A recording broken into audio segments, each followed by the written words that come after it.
उन्होंने नई राजनीति का दावा किया था और भारत में ऐसी नई राजनीति की शुरुआत की कि जिस मर्यादा का पालन कम से कम लालू प्रसाद यादव जी ने भी किया था उतना भी उन्होंने नहीं किया। कि नादान तमन्ना रेती में उम्मीद की कश्ती खेती है, एक हाथ से देती है दुनिया 100 हाथों से ले लेती है, ये खेल है कब से जारी, बिछड़े सभी बारी बारी। पहली बार नहीं हो रहा है आम आदमी पार्टी में, जब से इनकी स्थापना हुई है उस जमाने से आप देखिए अन्ना हजारे भी उनके खिलाफ लिख के दे चुके हैं। देखिए, तकनीकी दृष्टि से 2/3 सांसद टूटे हैं और लिखित रूप में उन्होंने सभापति को दिया है, तो संवैधानिक दृष्टि से वह प्रक्रिया पूर्ण हो गई है। अब राजनीतिक दृष्टि से पूछें तो ये कोई पहली बार नहीं हो रहा है आम आदमी पार्टी में, जब से इनकी स्थापना हुई है उस जमाने से आप देखिए तो किरण बेदी, प्रशांत भूषण, शांति भूषण, योगेंद्र यादव, कुमार विश्वास, शाजिया इल्मी, अश्विनी उपाध्याय, वहां से लेकर वो टूटते टूटते आज राघव चड्ढा, मित्तल साहब, पाठक जी, साहनी जी सब अलग होते चले जा रहे हैं। उसका मूल कारण आम आदमी पार्टी की आंतरिक समस्या है, और तो और उनके संस्थापक प्रेरणा पुरुष अन्ना हजारे भी उनके खिलाफ लिख के दे चुके हैं। तो मैं सिर्फ ये कहना चाहूंगा कि उन्होंने जनता को मूर्ख बनाने के लिए जिस रेत की नदी में नाव को खेने की कोशिश की थी, तो आज की आम आदमी पार्टी की स्थिति पर मुझे सिर्फ वह पंक्ति याद आती है जो पुराना गीत था, देखी जमाने की यारी, बिछड़े सभी बारी बारी। तो उसमें पंक्ति है कि नादान तमन्ना रेती में उम्मीद की कश्ती खेती है, एक हाथ से देती है दुनिया 100 हाथों से ले लेती है, ये खेल है कब से जारी, बिछड़े सभी बारी बारी। तो आज आम आदमी पार्टी अपने ही कर्मों के अनुसार अपने ही भार तले टूट रही है। राघव चड्ढा के इंस्टाग्राम पे फॉलोअर भी लगातार गिर रहे हैं, लगभग 2-2.5 मिलियन उनके फॉलोअर डिक्रीज हो गए हैं। लोग कह रहे हैं कि बिट्रेयल वाली भावना सामने आ रही है। जहां तक अगर बिट्रेयल है तो सबसे बड़ा बिट्रेयल तो इन्होंने अपने विचार के साथ किया था।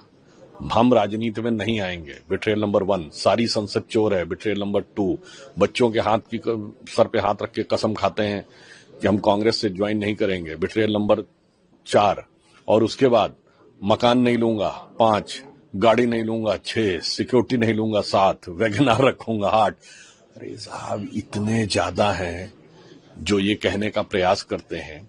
तो समस्या और कुछ नहीं है, बल्कि इससे यह भी समझ में आता है कि बहुत सारे लोगों के फॉलोअर एक विशेष विचारधारा के प्रति आकर्षित होकर नहीं, शायद भारतीय जनता पार्टी और प्रधानमंत्री श्री नरेंद्र मोदी जी के प्रति द्वेष और नफरत के कारण जुड़े रहते हैं, तो इसलिए भी ये बदलाव दिखाई पड़ता है। सर, अरविंद केजरीवाल ने भी ट्वीट करा है, सोना कांड जस्टिस पे, वो कह रहे हैं कि जस्टिस वाली फीलिंग नहीं आ रही है, कहीं ना कहीं डिस्क्रिमिनेशन लगा रहा है। सत्याग्रह आंदोलन, सत्याग्रह विचारधारा की वो बात कर रहे हैं। देखिए, उन्होंने नई राजनीति का दावा किया था और भारत में ऐसी नई राजनीति की शुरुआत की कि जिस मर्यादा का पालन कम से कम लालू प्रसाद यादव जी ने भी किया था उतना भी उन्होंने नहीं किया, कि वो जेल से जाकर उन्होंने सरकार चलाई।